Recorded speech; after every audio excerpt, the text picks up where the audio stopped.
మమ్మల్ని పరీక్షించుకుంటూ సహాయం చేయండి. మీకు ముందు నాలుగు స్తోత్రాలు సన్నిధిని ప్రకాశంతో మాకు ఉంచు. బలంలో చేసే ప్రతి బిడ్డను జ్ఞాపకం చేసుకో. వేస్తున్నామో ప్రార్థించి అడిగి వేడుకుంటున్నాం తండ్రి. ఆమేన్.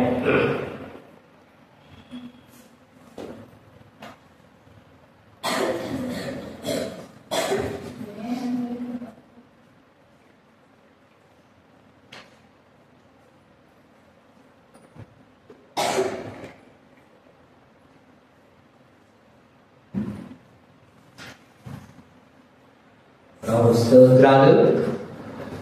చేరి వచ్చినటువంటి సంఘములకు కూడా ప్రభు పేరు మీ అందరికీ వందనాలు తెలియజేస్తున్నాను. మరి నేను కూడా ప్రకాశం జిల్లా నుంచి వచ్చాను. నేను సేవ చేస్తుంది నెల్లూరు జిల్లాలో 25 సంవత్సరాలు. నెల్లూరు దగ్గరలో మండల హెడ్ క్వార్టర్స్ దగదత్తి ఉంది. అక్కడ పరిచర్య చేస్తూ రీసెంట్గా ఈ మధ్య 2 సంవత్సరాలు అవుతా ఉంది ఒంగోలు దగ్గరికి వచ్చాను.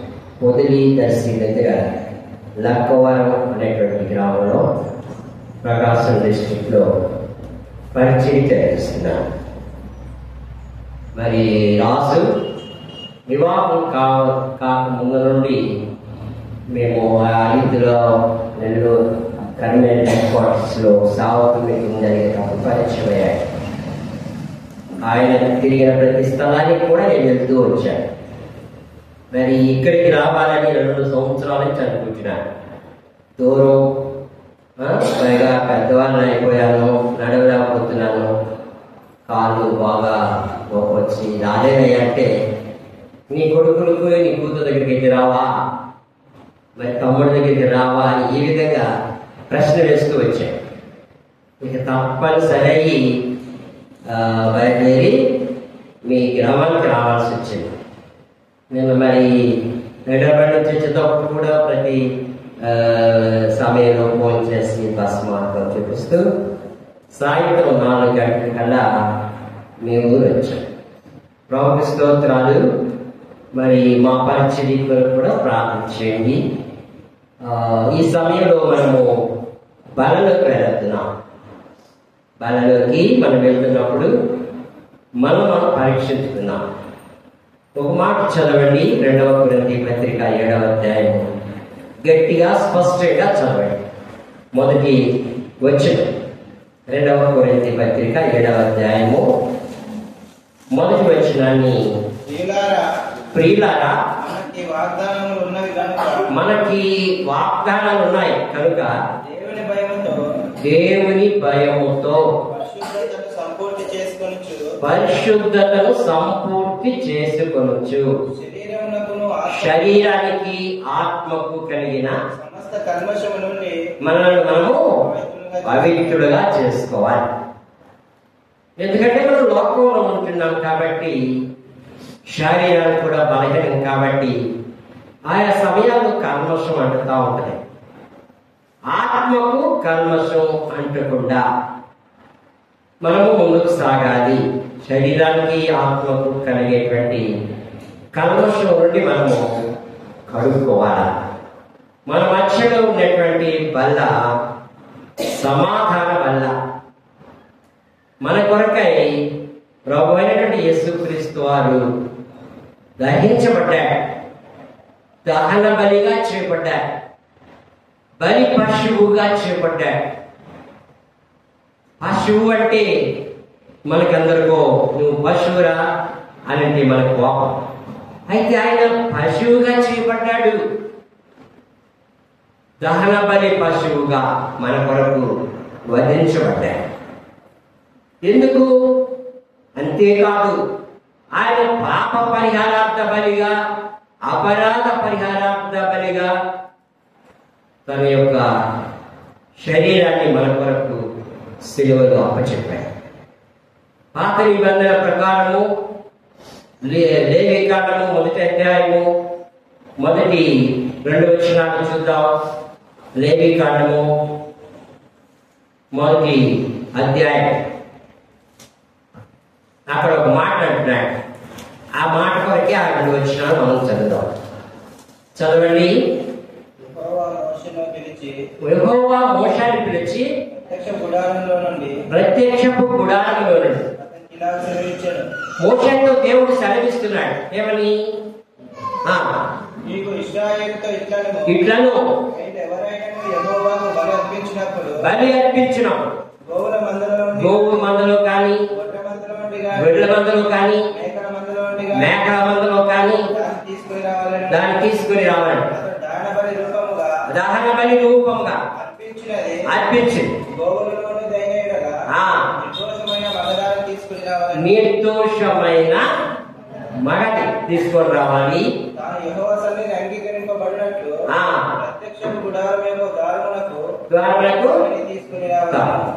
నిర్దోషమైనటువంటిది, పవిత్రమైనటువంటిది. హెబ్రీ సంఘంలో, హెబ్రీ పుస్తకంలో పౌలుంటున్నాడు, పవిత్రుడు, పాపము లేని వాడు, పరిశుద్ధుడు లోకంలో ఎవరు లేరు, ప్రభు అయినటువంటి యేసుక్రీస్తు వారి ఒక్కరే. ఈ యొక్క పాత నిబంధన అంతా కూడా ప్రభు అయినటువంటి యేసుక్రీస్తు వారిని మనకు గుర్తు చేస్తూ ఉంది. పరిశుద్ధమైనటువంటిది, ఏడాది వయసు కలిగినటువంటిది, అనగా యుక్త వయస్సులో ఉండేటువంటిది. ప్రభు అయినటువంటి యేసుక్రీస్తు వారు కూడా నీ కొరకు నా కొరకు యుక్త కాలములో బలైపోయాడు. యవన వయస్సులో తన ప్రాణాన్ని మన కొరకు బలిగా చేశాడు. మనము ఆ పొందవలసినటువంటి శిక్ష యావత్తు ఆయన పొందాడు. అంటే ఆయన పొందినటువంటి శిలువ మరణంలో మనకు ప్రేమ కనపడుతుంది. ప్రేమ మనం ఎక్కడెక్కడో ఉన్నటువంటి వారందరినీ కూడా మనము క్రీస్తులో సహవాసము. హెబ్రోన్ పాటలో మనం ఇందాక పాడాం. హెబ్రోన్ చదవం. హెబ్రోన్ అనగా సహవాసము. ఈ సహవాసం ఎక్కడ మనకు కనబడుతుంది? పౌలు అంటాడు, క్రైస్తవ జీవితము 4 లంగరులు. 1 అపోస్తుల బోధ, 2వది సహవాసము, 3వది రొట్టె విరుచుట, 4వది ప్రార్థన. సహవాసము. ఎవరితో మన సహవాసం ఉండాలా? కుమారుడైనటువంటి యేసు క్రీస్తు వారితో. మొదటి యోహాను పత్రిక 1వ అధ్యాయం 3వ వచనము మనకి గమనంలోకి వస్తూ ఉంది. చూడండి, త్వరగా తీయాలి. చదవగలిగిన వారు త్వరగా చదివితే, మాతో కూడా మీకు సహవాసము కలుగునట్లు మేము చూసిన దాన్ని, వినిన దాన్ని మీకు తెలియజేస్తున్నాం. మన సహవాసం అక్కడ చూడండి. మన సహవాసం అయితే తండ్రితో కూడాను ఆయన కుమారుడైనటువంటి మన సహవాసము నిత్యము ఆయన కుమారుడైన యేసుతో ఉన్నదా? ప్రశ్న వేసుకుందాం. నాకు కూడా ఇందాక సహోదరుడు మధ్య మధ్యలో ప్రశ్నలు వేస్తూ వచ్చాడు. నేను కూడా సంఘంలో అందరూ నేను వాక్యం నిలబడితే వాళ్ళు భయపడుతుంటారు. అంకుల్ ప్రతిదానికి ప్రశ్న వేస్తుంటాడు అని. నేను అన్నాను, ఈ ఆదివారం నేను ఉండలే, కొంచెం గాలి పీల్చుకోవడం మీరని చెప్పాను. ఈ ఆదివారం నేను ఉండను కాబట్టి వచ్చే ఆదివారం, ఈ వారం నేను లేనప్పుడు ఏ సహోదరుడు వచ్చాడో ఆయన చెప్పియని మళ్ళా ప్రశ్నలు అడుగుతాను. మిమ్మల్ని వదలను. ఎందుకంటే నేను ఆ విధంగా సంఘాల్లో వాళ్ళకి ప్రశ్నలు వేసినప్పుడు వాళ్ళకి తెలియపరచుకుంటారు, వాళ్ళు తెలుసుకుంటారు. ఓ ఇదా ఇదా ఇదా ఇదా. కాబట్టి ఇక్కడ సహవాసము, క్రీస్తుతో మన సహవాసము ఎడతెగకుండాలి. ఏదో నీ ఇష్టం వచ్చినప్పుడు రావడం, నీ ఇష్టం వచ్చినప్పుడు ఆగిపోవడం, అది కాదు. ఎడతెగక ఉండాలా. చివరిలో అంటాడు, ప్రార్థనలు ఎడతెగక ఉండుడి. ఈ బల్ల మనకి ఏం చేస్తా ఉంది? మనకి ఏది జ్ఞప్తికి తీసుకొస్తా ఉంది? ప్రార్థనా జీవితంలో మనము క్రీస్తుతో సంబంధం కలిగిన అనుభవము, క్రీస్తుని వెంబడించడం, క్రీస్తుతో నడవటం, క్రీస్తుతో నడక నువ్వు వెనుకంజ వేసావనుకో నువ్వు పడిపోతావు. లోతుతో తన భార్య నడుస్తున్నంత వరకు సాగిపోయింది. ఆదాము అవ్వ వారు కూడా నడుస్తున్నప్పుడు బాగానే ఉన్నారు. మధ్యలో రాంగ్ స్టెప్ వేశారు. మూడవ వ్యక్తి కలిసినప్పుడు ఆదాము నువ్వు ఎక్కడున్నావు అని దేవుడు అడిగితే నీ స్వరం విన్నప్పుడు నేను దిగంబరినైపోయాను.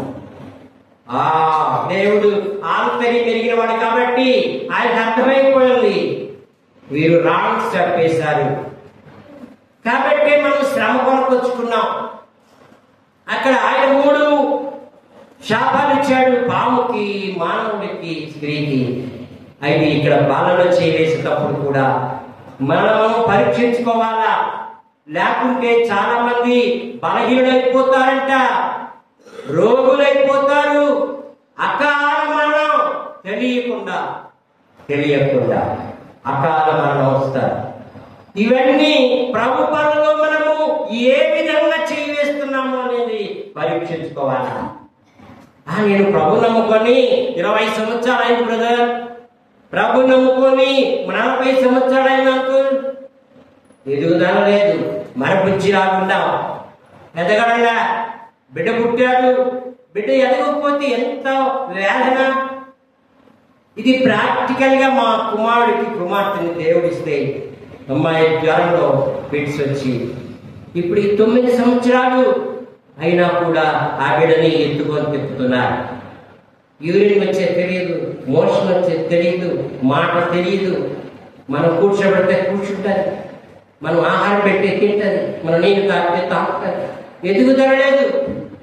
9 సంవత్సరాలు నీ క్రైస్తవ జీవితంలో కూడా క్రీస్తుతో నీవు స్నేహం చేయకపోతే, క్రీస్తుతో నీ సహవాసం లేకపోతే నువ్వు ఎదగాలి. నువ్వు ఎదగాలి అంటే ప్రార్థన జీవితం ఉండాలి. ఎడతెగక ప్రార్థన చేయుడి. మనము ప్రార్థన కూడికలకి అటెండ్ అవ్వం కదండి. ఆదివారం వస్తాం, మధ్యలో నియామక కూడికలు పెడితే ఏం చెప్తాం? మాకు కుదరదు, మేము మా ఉద్యోగాలు, మా పనులు, మాకు ఉన్నటువంటి బాధ్యతలు మీకేం తెలుస్తాయి? మీరంటే సాగుకు పిలువబడ్డారు కాబట్టి, మీరు ఖాళీగా ఉన్నారు కాబట్టి రండి రండి రండి అని జ్ఞాపకం బాగా చేస్తుంటారు. మాకు కూడా కుదరాలి కదా అనుకుని అని అంటాం. అయితే ఒకవేళ ప్రభు కృప కలిగిన వాడు, దయ కలిగిన వాడు కాబట్టి నీవు ఏం చేసినా చూస్తున్నాడు. పాత నిబంధనల ప్రకారం అయితే మనం ఎప్పుడూ మరణానికి అప్పచెప్పాల్సిన వారిని. దేవుని యొక్క కృప, ఈ కృప కుమారుడైనటువంటి యేసు క్రీస్తులో మనం చూస్తూ ఉన్నాం. ప్రార్థన జీవితం కలిగి ఉండాలి. మన మధ్యలో ఉన్నటువంటి బల్ల ఆ బెల్లు చీవేసినప్పుడు మనకి ఏం కనబడుతుంది? తీయండి, యోహాను సువార్త 12వ అధ్యాయం. యోహాను సువార్త 12వ అధ్యాయం 24 చదువుకున్నాం, 23 నుండి చూద్దాం. అయితే అందుకు యేసు వారితో ఇట్లనెను, మనిషి కుమారుడు మహిమ పొందవలసిన గడియ వచ్చింది. గోధుమ గింజ భూమిలో పడి సావకుండిన ఎడల అది ఒంటిగానే ఉంటది, చచ్చిన ఎడల చచ్చిపోతే ఆ గింజ ఏమైపోతుంది? విస్తారమైనటువంటి, ఇది చదువుకున్నటువంటి వారికి బాగా అర్థమవుతాయి. ఒక గింజ లోపల భూమిలో వేసినప్పుడు అది చనిపోవాలా, అప్పుడు అది విస్తరం. నారు పోస్తాం, కొన్ని గింజలు తీసుకొస్తాం, చల్లుతాం, నారు. ఆ నారు తీసుకువెళ్ళి ఒక చిన్న గదిలో నాటినటువంటి నారు తీసుకువెళ్ళి కొన్ని ఎకరాల భూమి నాటుతాం. చూసావా దేవుడి విస్తరణ. నువ్వు ఏ విధంగా ఉన్నావు? చనిపోయిన అనుభూతిలో ఉన్నావా? చనిపోకుండా ఉన్నావా? చనిపోయానని అనుకుంటున్నావు కానీ నీ జీవితంలో సంపూర్ణంగా ప్రభు కొరకు సాగేటువంటి అనుభూతులు ఉన్నావా? మనం పరీక్షించుకుందాం. నేను ఏ విధంగా ఉన్నాను ప్రభువా? నన్ను నేను పరీక్షించుకుంటున్నాను. నీవు నా కొరకై మరి సిలువలో శ్రమ పొందావు. ఆయన శ్రమ పొందినప్పుడు ఎంతో మనకి రక్షణ వచ్చింది, మనకు రక్షణ భాగ్యం వచ్చింది. అందుకే ఆ బలను సమాధాన బల్ల అంటారు. మనం ఇంతకు ముందు అయితే దూరంగా ఉన్నాం, ఇప్పుడైతే క్రీస్తు రక్తముతో మనం సమీపస్తుగా చేయబడుతున్నాం. మనం సమీపంగా ఉండడానికి తండ్రి ఆహ్వానిస్తున్నాడు. కుమారుని పంపించి కుమారుని మరణము ద్వారా ఎక్కడో పడిపోయినటువంటి మనలను మీ గ్రామంలో ఇంకా లేరా జనాలు ఉన్నారు. అయితే దేవుడు మిమ్మలను జ్ఞాపకం చేసుకొని తన స్వరక్తం ఇచ్చి సంపాదించిన సంఘముల్లో నీవు ఒక అంగముగా ఆయన ఏర్పరచుకున్నాడు. మనందరం కూడా మరి ఒకే ఒక పాత్రలో చేవేస్తున్నాం. యేసు ప్రభు తన శిష్యులకు ఇచ్చినప్పుడు ఆశీర్వదించి దానిని విరిచి తన శిష్యులకు ఇచ్చాడు. మీరందరి రొట్టెని తినండి. ఆ రొట్టె విలువబడింది. నీవు కూడా దేవుని కొరకు ఆశీర్వదించబడాలి అంటే, అభివృద్ధి చెందాలి అంటే, సంఘములో నిన్ను బట్టి విస్తరణ జరగాలి అంటే నీవు విలువబడాలా. విలువబడకపోతే లాభంలే. మనం విలువబడాలి. మన ఆశలు, మన కోరికలు, మన సమస్తము ఆయన కొరకు విలువబడాలి. యేసు ప్రభు ఆ శరీరాన్ని విడిచాడు. ఆయన ఆకారం లేనివాడిగా ఉన్నాడు. ఆ రొట్టెకి ఒక ఆకారం లేదు, అది గుండ్రంగా ఉంది. అనేకమైన గోధుమ గింజలు తీసుకొని దాన్ని విసరి గరుకుగా కాకుండా మెత్తగా చేస్తాం. మెత్తగా చేసి దాన్ని బాగా పిసుకుతాం. బాగా పిసికి కింద మంట పెడతాము, పైన పెరుగు పెడతాము, కింద నూనె పోసి దాన్ని బాగా మరగనిస్తాం. చూడండి, ఇదంతా నీ క్రైస్తవ జీవితాన్ని సూచిస్తా ఉంది. ఆ నూనెలో అటు ఇటు మాడుస్తాం. పచ్చిని తీసుకొచ్చి ఆ గోధుమ పిండి తీసుకొచ్చి తలా కొంచెం పెట్టి, అంకుల్ మా కడుపు నొప్పి వస్తూ ఉంది, రెండవ నాకు వద్దు నేను తిన్ను. అయితే నూనెలో ఆ పిండి ఉడకబడినప్పుడు అది రుచి వస్తా ఉంది, రుచికరంగా ఉంటుంది, రుచిగా ఉంటుంది. నీవు కూడా శ్రమలలో నీవు శ్రమ పడ్డప్పుడు క్రీస్తు కొరకు రుచిగా ఉంటావు. అనేకుల్ని క్రీస్తు చెంతకు నీవు తీసుకొచ్చేటువంటి సాధనంగా ఉంటావు. ప్రభు కొరకై అనేకులు తీసుకురావాలి అంటే నువ్వు మొట్టమొదటి రుచిగా ఉండాలి. నువ్వు మొట్టమొదటి ప్రభు కొరకై చనిపోయిన అనుభవంలో ఉండాలి కదండి. మనం బాప్తిసం తీసుకుంటాం, నీళ్ళ ముంచి లేపుతాడు. ఈ దినము నుండి నా ప్రాచీన అలవాట్లు, ప్రాచీన స్థితి సిలువ వేయబడింది, ఇప్పుడు పునరుద్ధాన జీవితంలోనికి వస్తున్నాను. ఆయన ఏమంటున్నాడు? యోహాను సువార్త 6వ అధ్యాయం 50వ వచనం నుండి చూద్దాం. యోహాను సువార్త 6వ అధ్యాయము 50వ వచనం నుండి, దీనిని తినువాడు చావకుండునట్లు పరలోకము నుండి దిగి వచ్చిన ఆహారం ఇదే.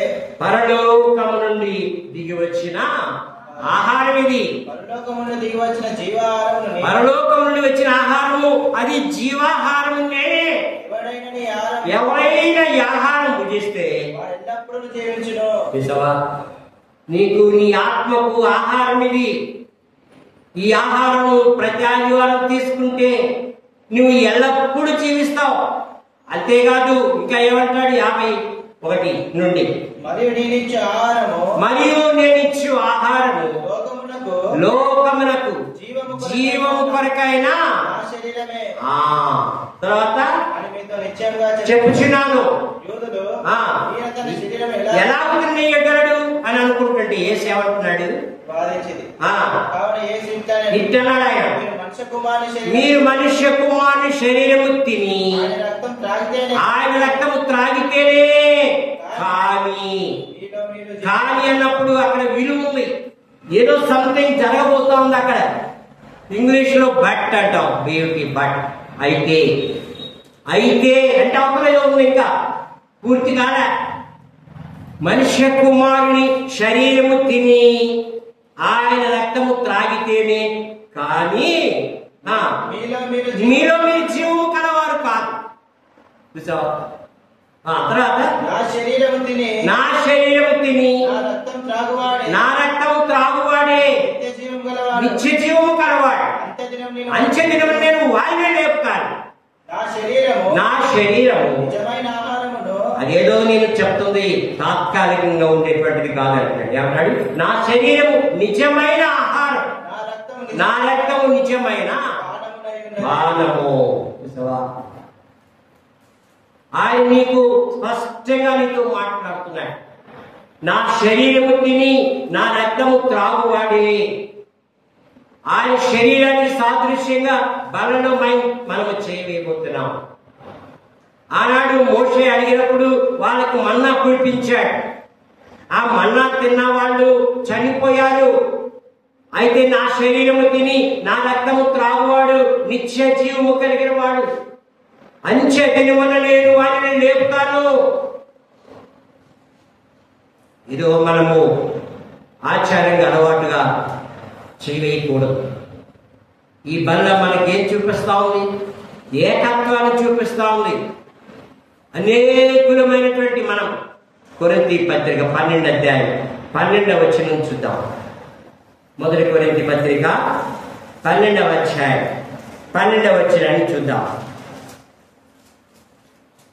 చదవండి. ఎలాగూ శరీరం ఏకమై ఉన్నను, ఎలాగూ శరీరము ఏకమై ఉన్నను, అనేకమైన అవయవములు కలిగి ఉన్నదో, అనేకమైనటువంటి అవయవాలు కలిగి ఉన్నదో, ఎలాగూ శరీరం యొక్క అవయవములన్నీ అనేకములై ఉన్నను, ఒక్క శరీరమై ఉన్నవో ఉన్నాయో అలాగే క్రీస్తు ఉన్నాడు. క్రీస్తు ఉన్నాడు.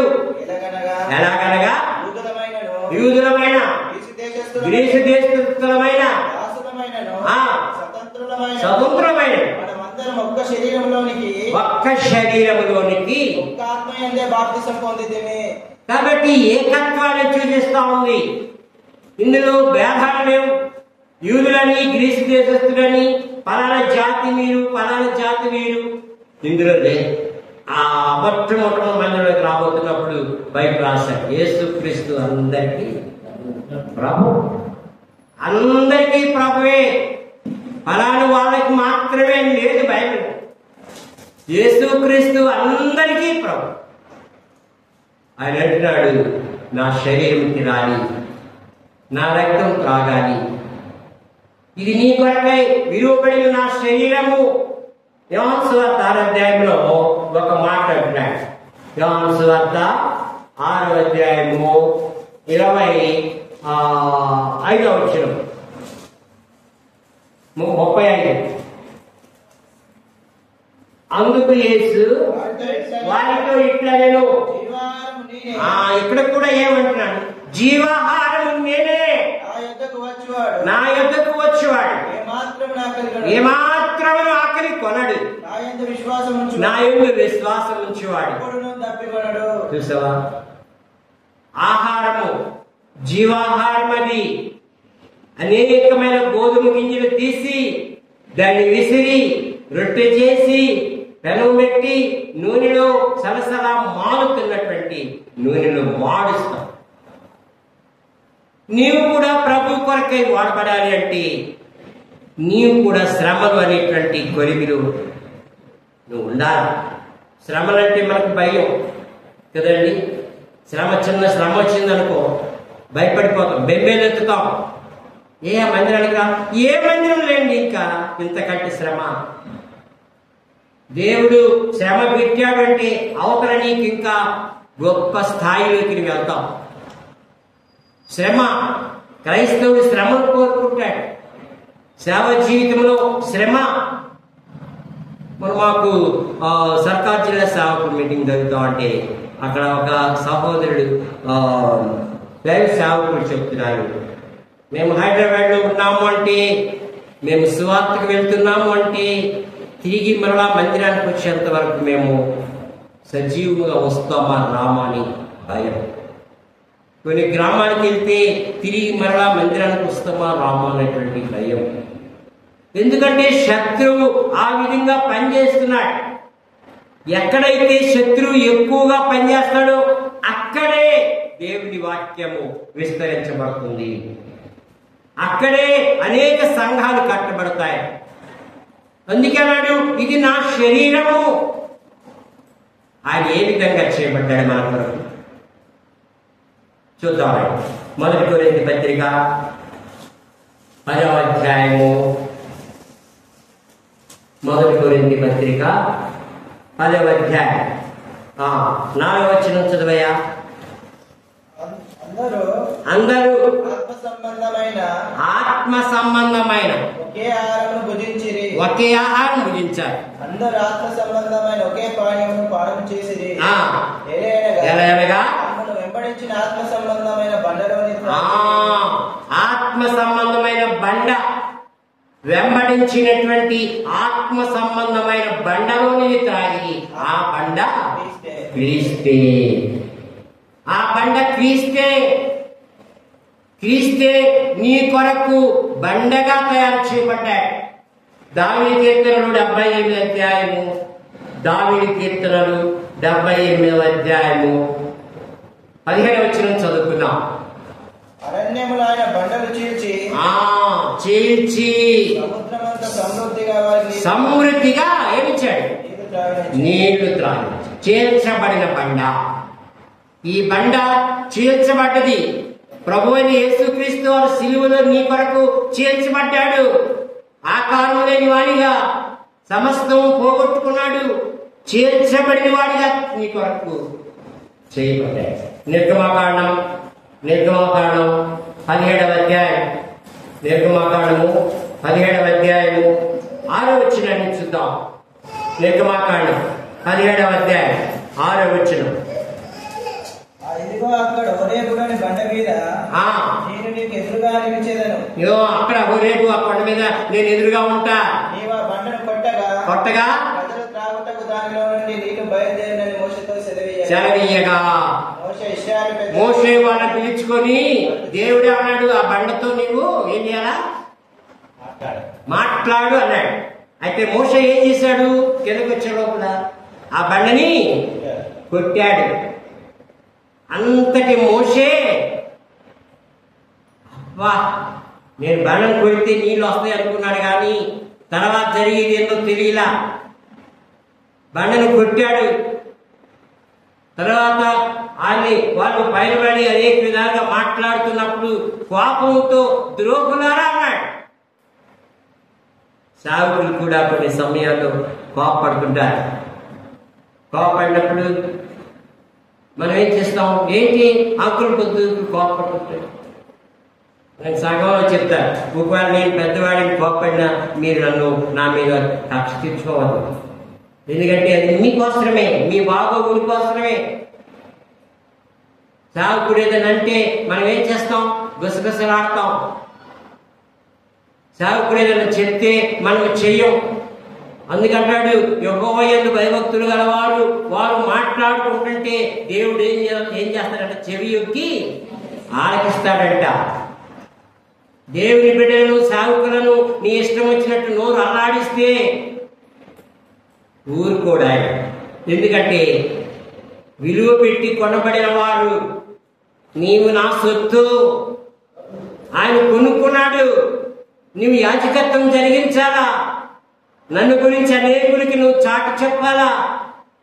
దేవుని తరపున ప్రతినిధి సేవకుని యొక్క మాట మనం వినాలి. మోషే దేవుడు ఏర్పరచుకున్నాడు. అయితే మోషే వివాహం చేసుకున్నప్పుడు వారి యొక్క అన్నగారు అహరోన్, వారి అక్కగారు మిరియాము గుసగుసలాడుతున్నారు. వీడికి ఇంకెక్కడ పిల్ల చెక్కల కుషు దేశానికి వెళ్ళి చేసుకున్నాడు. ఇది మోషేకి తెలీదు. వాళ్ళు ఆయన్ని ఎగతాళి చేస్తున్నారు. కించపరుస్తున్నారు. మోషేకి అర్థం కాలే. మోషే మామూలుగా ఉన్నాడు. దేవుడు పిలిచాడు, హలో మోషే రా, నువ్వే కాదు అహరోన్ని మిరియాము తీసుకొని రా. మోషే ఎందుకు అనుకున్నాడు? మోషే నిన్ను గురించి ఇదిగో మీ అన్నగారు మీ అక్కగారు ఎగతాళి చేశారు, ఇప్పుడు నేనేం చెయ్యాలా? మోషేకి అమ్మునున్నాడు. కొంచెంసేపటికల్లా వారి అక్కగారి ముఖాన్ని ఏమొచ్చింది? కుష్టు. కుష్టు. దేవుని యొక్క బిడ్డలను వారి ఇష్టానుసారంగా వారి అన్నగారు అహరోను, వారి యొక్క అక్కచెల్లెలైనటువంటి మిరియాము ఎగతాళి చేశారు. మనం దేవుని బిడ్డల చివరి వెళ్ళకూడదు. వారు ఏదైనా చెప్తే మరి వారికి మనము లోబడి ప్రార్థన చేయించుకోవాలి.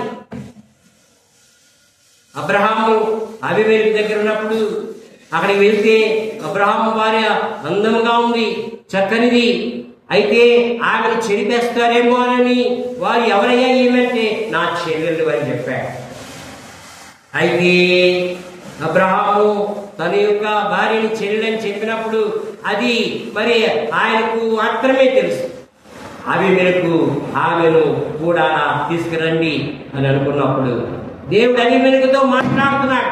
హలో, ఎవరనుకుంటున్నావు నువ్వు? ఆయన నేను ఏర్పరచుకున్నవాడు, నీ కొరకు ప్రార్థన చేసేవాడు రా స్వామి, నీ బిడ్డల కొరకు నీ కొరకు ప్రార్థన చేసేవాడు ఆయన అబ్రహాము. నేను ఏర్పరచుకున్నాను. ఆయన భార్య, నువ్వు ఆయన్ని కూడేమంటే చనిపోతావు. ఏమయ్యా అబ్రహాము ఇంత ఘోరాకి ఘోరం చేశావు నువ్వు? నా భార్య చక్కనిది, మీరు పాడు చేస్తారని చెల్లని చెప్పాడు. దేవుడు తన యొక్క బిడ్డను కాపాడుతున్నాడు. అబ్రహాము నువ్వు తన భార్యను ముట్టడానికి నీకు వీలు లేదు. అతను నీ కొరకు ప్రార్థన చేసేవాడు, నీ బాగోగుల కొరకు కన్నీళ్లు కార్చేవాడు. మనం అనుకుంటాం అన్న ఏం చేస్తాడు ఏంటనుకుంటాం, కానీ సేవకులుగా మేము ఆదివారం అనుకుని మరలా ఆదివారం వచ్చేంత వరకు ప్రతి సమయం చిక్కినప్పుడు ప్రభు సన్నిధిలో గోదాడుతూ ఉంటాం. కుటుంబం పిల్లలు ప్రత్యేకంగా వారి అందరి కొరకు, సేవకుల కొరకు, ప్రపంచంలో ఉన్నటువంటి సేవా జీవితం ఉన్న అందరి కొరకు సేవకుడు ప్రార్థన చేస్తాయి. కాబట్టి మనము క్షేమంగా ఉండగలుగుతున్నాం. దేవుని సేవకులు ప్రార్థన చేస్తున్నారు కాబట్టి. ఎందుకు? అక్కడ అపోస్తలుడైన పౌలు అన్నాడు, వారు సహవాసమందును రొట్టె విరిచి యందును ప్రార్థన యందును ఎట్లా ఉండాలి? ఎడతెగక ఉండుడి. సేవకుడిని దేవుడు బలపరుస్తాడు. వారంతా కింద మీద పడతాడు. ఏం చెప్పమంటావు ప్రభా? రేపు ఆరాధన వర్తమానం ఏం చెప్పాలా? బలవర్తమానం ఏం చెప్పాలా? గృహ కూడికల్లో ఏం చెప్పాలా? మనమైతే మన ఇష్టానుసారంగా నిర్లక్ష్యంగా ఉంటాం. వాక్యాన్ని వింటామే కానీ దానిని మన హృదయాల్లో నిర్లక్ష్యం పెడుతున్నాం. కాబట్టి మనల్ని పిలిచినటువంటి వాడు నమ్మకస్తుడు. ఆయన పిలుచుకున్నటువంటి యాజకుడు ఇంకా నమ్మకస్తుడు. ఆయన మాట వినాలి. దేవుని మాట నువ్వు వినేదానికన్నా మరి ఇక ఇంకా వేరేది లేదు. దేవుని మాట వింటూ దేవుని కొరకు పరిచర్య చేస్తున్నటువంటి సేవకుని కొరకై నీవు ఆయన మాట వినాలి. సంఘం నీకు బలపరచబడాలి అంటే నీకు ఎంతో ఆత్మీయమైన ఆహారము ప్రతి ఆదివారము నీకు సమకూర్చి తీసుకొచ్చి పడుతున్నాయి. మీరందరూ దీనిని తినండి, మీరందరూ దీనిలో త్రాగండి, ఇది నా రక్తము, అనేకుల కొరకు చిందించిన నిబంధన రక్తము. ఈ 5 ఏళ్ళు కలిపితే గుప్పిడవుతాయి. ఈ 2 ఏళ్లకు గుప్పిడగలవా మనం? అల్లేము. కాబట్టి అందరూ ఐక్యంగా ఉండాలి. బలలో మనం చేయవేస్తున్నప్పుడు ఐక్యతను చూపిస్తాం. 133 ఏమంటున్నాడు? సహోదరులు ఐక్యత కలిగి ఉండుట ఎంతో మేలు, ఎంతో మనోహరము. ఐక్యంగా ఉండాలి. కుటుంబంలో అన్నదమ్ములు, తల్లిదండ్రులు అందరు కలిసి ఉంటే అబ్బా ఆ కుటుంబం ఎంత బాగుందిరా. ఎందుకు? ఆ కుటుంబము ప్రార్థనలో ఉంటున్నారు. ఆ కుటుంబము దేవునితో సంబంధం కలిగినటువంటి కుటుంబం. ప్రతి శుక్రవారం సంఘ ప్రార్థన ఉంటుంది. మనం కలుస్తున్నామా? బల్ల చేయి వేస్తున్నప్పుడు నిన్ను అనుదినము ఎడతెగక మరి ప్రార్థనలో ఉండమంటే సంఘ ప్రార్థనలో నువ్వు కలుస్తున్నావా? సేవకుడు పెట్టినటువంటి నియామక కూడికలకు నువ్వు కలుస్తున్నావా? పరీక్షించుకుందాం. మనం పరీక్షించుకుందాం. అది చేర్చబడిన బండ, అది దాహమును తీర్చినటువంటి బండ. చివరిగా ఇంకొక బండ చూద్దామండి. ఇంకొక బండ ఏంటంట? మనకేమిస్తా ఉంది? యెషయా గ్రంథం 51వ అధ్యాయం. యెషయా గ్రంథం 51వ అధ్యాయం 16వ వచనం. నేను ఆకాశములను స్థాపించినట్లును భూమి పునాదులను వేయినట్లును నా జనము నీవే అని సియోనుతో చెప్పినట్లును నీ నోట నా మాట నుంచి నా చేతి నేను కప్పి ఉన్నాను. చేతి నీడ దేవుని యొక్క చేతి క్రిందనే ఉండాలి. ఆయన చేతి నీడలోనే ఉండాలి. చేర్చబడిన బండ నీకు ఆశ్రయదుర్గం. పాట పాడుతుంటాం, దేవుడే నాకు ఆశ్రయమైన. విరోధి ఎవరు మనకి విరోధి? ఎవరు ఉంటానికి వీరుడే. ఆయన మన పక్షంగా ఉంటాడు. మన పక్షంగా తండ్రికి విజ్ఞాపన చేస్తుంటాడు. ఆయన ఎప్పుడు సమయం పోగొట్టుకోకుండా ఉండేటువంటి వ్యక్తి యేసు ప్రభువారు. రాత్రి అంతా కొండకి వెళ్ళి ప్రార్థన చేసి పగలంతా సువార్తను అందించాడు. కాబట్టి సునాయాసంగా ఆ శిలువ ఎదిరించగలిగాడు. అది నీచమైన మరణము. భయంకరమైనటువంటి ఆ యొక్క స్థితికి రావాల్సినటువంటి ప్రభువుని యేసు ఎందుకు తప్పించబడ్డాడంటే ఆయన ప్రభు పాదాల దగ్గర, తండ్రి పాదాల దగ్గర నిత్యము విజ్ఞాపన చేస్తూ ఉండేవాడు. మనకు తెలుసు, మన సహోదరుడు భగత్ సింగ్ అన్న ఎంత ప్రార్థనా జీవితం కలిగిన వాడు. ఎప్పుడు కూడా మేము 1974లో హెబ్రోన్ మా దగ్గర ఉన్నటువంటి సేవకుడు యోహానతోటి మా ఫాదరు మేము అందరం కలుసుకొని వస్తే ఆయన్ని కలవడానికి 4 గంటలు బయట కూర్చున్నాం హెబ్రోన్. అన్న చేత ప్రార్థన చేయించుకొని వెళ్ళాలి. 4 గంటల తర్వాత ఎందుకో అప్పుడు బయటకు వచ్చాం. ప్రార్థన ప్రార్థన ప్రార్థన ప్రార్థన అనంత మరి మద్రాసులో ట్రైన్ బయలుదేరినప్పుడు మోకరించి హైదరాబాద్ రావాలి. హైదరాబాద్ వచ్చిన తర్వాత అంకుల్ హైదరాబాద్ వచ్చిందండి. అప్పుడే వచ్చిందా అంటున్నాడు. అంటే ఆయనకి ఏదో ఒక క్షణంలా ఉంది మద్రాసు నుండి హైదరాబాద్. ప్రార్థనా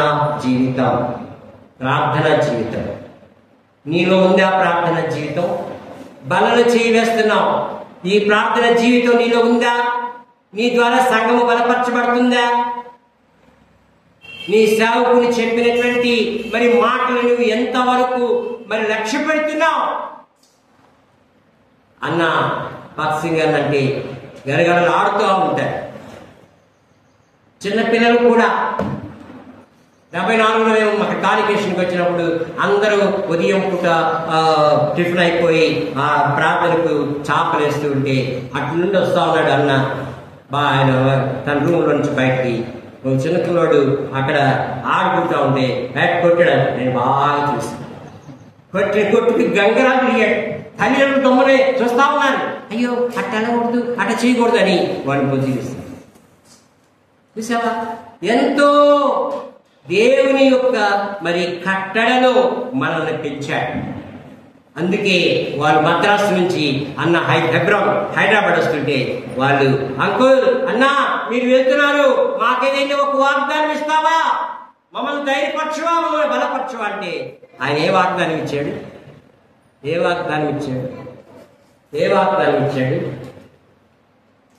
తెలీదా? లేవీకాండం 6వ అధ్యాయం 13వ వచనం. లేవీకాండం 6వ అధ్యాయం 13వ వచనం. వారికి ఇచ్చినటువంటి వాగ్దానం అది. లేవికాండం 6వ అధ్యాయం 13వ వచనం. బలిపీఠము మీద చదవండి. అగ్ని నిత్యము మండుచుండాలి, అది ఆరిపోకూడదు. చూసావా, ఈ వాగ్దానం వాళ్ళకి ఇచ్చాడు. బలిపీఠము మీద అగ్ని నిత్యము మండుచుండాలి. ఇది నీ ప్రార్థన జీవితం. ఆయన హెబ్రోన్ వచ్చినా కూడా జెబుష్మ శాఖోపశాఖలుగా విస్తరించబడింది. పిలుపున్నాం తరువాత ఇంకా ఇప్పుడు కూడా పరిచయలో ఎంతో. నేను సాగుకి రాకముందు నేను అక్కడే జెబుష్మలోనే ప్రభు నాతో మాట్లాడినప్పుడు నేను అప్పుడు మద్రాసులో ఉన్నాను. సెక్యూరిటీ లిమిటెడ్ దాంట్లో పనిచేస్తుంటే అన్న దగ్గరికి వెళ్ళాను. వెళ్ళి ఆయన తెలుగు రాదు, అక్కగా అక్క పక్కన కూర్చుంది. అక్కతో నేను చెప్తుంటే అక్క ఆయన ట్రాన్స్లేట్ చేసింది.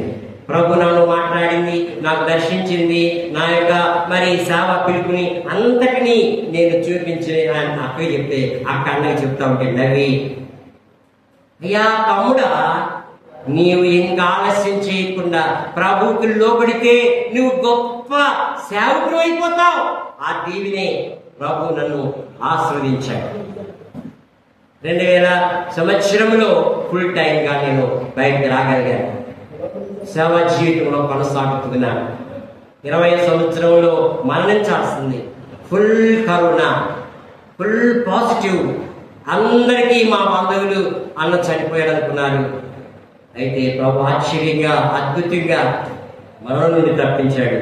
ఇంటికి వచ్చి వాగ్దానం చూస్తే నీ సంవత్సరంలో అధికమవుతుంది. చూసావా, బలిపీఠము మీద అగ్ని నిత్యం మండుచుండాలా. నువ్వు ఎప్పుడైతే మరి సేవకుడు నీ కొరకు ప్రార్థన చేయడం మానేస్తే నువ్వు ఫలించవు. నీ కొరకు సేవకులు కన్నీటితో ప్రార్థన చేస్తూ ఉంటారు. నీవు సంఘం కొరకు ప్రార్థన చేయాలి. అది ఆరిపోకూడదు. ధూపం వేయటం అశ్రద్ధ చేయకూడదు. దేవుని కార్యాలు అశ్రద్ధ చేయవాడు శాపగ్రస్తుడు అంటున్నాడు ఇర్మియా గ్రంథకర్త. దేవుని కార్యములు దేవుని సేవకునితో కలిసి నీవు అన్ని చెయ్యాలి. దేవుని సేవకుడంటే నీవు ఏమనుకుంటున్నావు? నిన్ను బలపరచువాడు, నిన్ను అన్ని విధాలా ఆదరించి పోషించి సంరక్షించేటువంటి వాడు. దేవుడు తనకు ప్రతినిధిగా పిలుచుకున్నాడు. నీవు సేవకుని మాట వినాలి. మన మధ్యలో ఉన్నటువంటి పనులు చేస్తున్నామంటే మనమే ఉదయకాలం పరీక్షించుకుందాం. ఏ విధంగా ఉన్నాం, ఎలా ఉన్నాం? ఆ బలుడు మనం చేయవేసే సమాధానం వల్ల గుడారంలో నుంచి ఆ యొక్క మరి మందసం పోతా ఉంది. అనేక స్థలాలు మార్చారు. ఎవరు కూడా ఆ మందసం ఆపొద్దు, అమ్మో దాన్ని మేము భరించలేమంటా ఉంటే ఓబేద్ అన్నాడు, నా ఇంటికి తీసుకుని రండి, నేను నా ఇంట్లో పెట్టుకుంటాను ఆ మందసాన్ని. ఓబేద్ ఇంటికి పోయింది మందసం. ఓబేదు మందసం వెళ్ళక ముందు చాలా తక్కువగా స్థితిలో ఉన్నాడు. ఆ మందసం ఓబేద్ ఇంటికి ఎప్పుడు వెళ్ళిందో ఓబేదు దీవించబడ్డాడు. అప్పుడు దావీదు చూసి, అయ్యో ఓబేదు ఆశ్రయించబడ్డాడే, కారణము దేవుని మందసం ఆ ఇంట్లో ఉంది, అది తీసుకొని రాపండి. దేవుని మందసానికి సాదృశ్యంగా మన మధ్యలో ఉండేటువంటి బల్ల, అది ఎక్కడుంటుందో ఆ స్థలము ఆశీర్వదించబడతాది. దాంట్లో చేయి వేసిన నీవు ఆశీర్వదించబడతావు. నీవు నీకంటే ఇంకా ఎవరు కూడా ధనవంతులుగా దేవుడు చెయ్యలేడు. అబ్రహాముకి నేను ఏదైనా దాచిపెట్టిదనా అంటాడు. ఎవరికైనా దాచిపెడతాను కానీ అబ్రహాముకి నేను దాచిపెట్టాను. ఆ లిస్టులో ఆ పేరు దేవుడు కొట్టేసి తన స్వరక్తంతో కడుక్కొని నీ పేరు ఇంక్లూడింగ్ చేస్తున్నాడు. నీకు దాచిపెట్టడు ఆయన. నీకు ఏమి చెయ్యాలన్నా ఆయన సంపూర్ణంగా నీతో మాట్లాడతాడు. చిన్న పిల్లలతో మాట్లాడేట్టు నీతో మాట్లాడతాడు. నేను సేవ జీవితంలోకి వచ్చిన తర్వాత ఏదైనా ప్రాబ్లం వస్తే ఇద్దరం కలుసుకొని మోకరించి మందిరంలో ప్రార్థన చేసేవాళ్ళు. సంఘంలో ఏ ప్రాబ్లం వచ్చినా అది చిటాపట్లైపోయి అంత దూరమైపోతుంది. ఎన్నో కార్యాలను చూడగలుగుతున్నాం. నీవు కూడా ఆ విధంగా ఉన్నావా? దానిలో మనము అక్రమముగా మనము పరీక్షించుకోకుండా చేయవేస్తే నీకు నెమ్మది లేని స్థితి వస్తుంది. నువ్వు నెమ్మదిగా ఉంటావు, కలవరంతో ఉంటావు. కలవరం. ఎందుకంటే అది పరిశుద్ధమైన బల్ల. పవిత్రంగా పరిశుద్ధంగా చేయవేయాలా. నువ్వు చేయవేయకపోతే అసమాధానంతో ఉంటావు. కుటుంబంలో కలవరం, బిడ్డల్లో కలవరం, నెమ్మది ఉండదు. అందుకే అది సమాధాన బల్ల. ప్రభు మనకు సమాధానం ఇవ్వడానికి బలి పశువుగా ఆయన లోకానికి వచ్చాడు. ఈ ఉదయకాలంలో మనం ప్రభు వాళ్ళు చేయవేయబోతున్నాం. మనం పరీక్షించుకుందాం. ప్రభు నేను ఏ విధంగా ఉన్నాను, నాకు నువ్వు ఇచ్చినటువంటి ఈ గొప్ప ఆధిక్యతని నేను ఏ విధంగా కొనసాగిస్తున్నాను. గోధుమ గింజ భూమిలో పడి అది చనిపోతే విస్తారంగా ఉంటుందన్నావే, నేను ఇంకా చనిపోకుండా ఉండడానికి ఏదైనా నాలో ఉందా? నీ బల నా దగ్గరకు రాకముందే నన్ను సరిచి ప్రభువా. శరీరానికి ఆత్మకు కలిగిన కల్మషాన్ని మనం కడిగి వేసుకుందాం. లేకుంటే ఆ బల నీ మీద రేపు ప్రభుకి రిపోర్ట్ చేస్తుంది. ఇదిగో ఈ తప్పులు చేసి బలలో స్వేచ్ఛగా చేయవేశాడు. తగినంత ప్రార్థన లేదు, తగినంత మందిర సహవాసం లేదు, తగినంత నీతో సహవాసం లేదు, బలలో చేయవేశాడు. బలాన్ని పట్టుకుంటది. చాలా మంది నిద్రిస్తున్నారు, చాలా మంది రోగులైపోతున్నారు. ఆ రోగము కుదరని రోగం. ఏ వైద్యుల దగ్గరికి వెళ్ళినా ఈ రోగానికి మందే లేదయ్యా, మాకు కుదరదయ్యా అంటారు. చూసావా? కాబట్టి ప్రభుతో మనము సన్నిహిత సంబంధంగా ఉన్నామా, ఆయన సమీపంగా ఉన్నామా, ఆయన దూరంగా ఉన్నామా, మనమే పరీక్షించుకుందాం. ప్రభు మనలో యోగ్యంగా చేయవేసడానికి ప్రభు మనకు సహాయం చేయగా. దేవుని మాటలు దీవించగా.